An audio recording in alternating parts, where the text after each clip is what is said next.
जाननी के बेटा वैसे करहो कि बोल जोरी गे अभी करहो कि बोल जोरी गे याद जी के बेटा वैसे करहो कि थोड़ी बोल जोरी गे अभी करहो कि बोल जोरी गे मिल हाथ चुपे चोरी मिल हाथ चुपे चोरी तू तो छोड़ी गे तू तो छोड़ी गे यादव जी के बेटा वास करह कि बोल जोरी गे छोड़ी गे कि मिल हाथ चुपे चोरी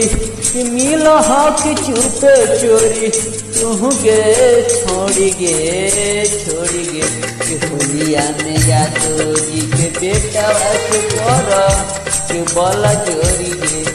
रंग दे तो गोरे गोरे गोलिया के छोड़ी गे यादव जी के बेटा रंग दे तो गोरे गोरे गोलिया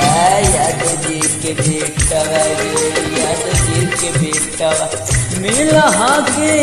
चुपे चोरी लाज शरम न करह कि थोड़ी मिल हाथी चुपे चोरी लाज नहीं करह कि थोड़ी छोड़ी गे मिल हाथी चुपे चोरी लाज न कर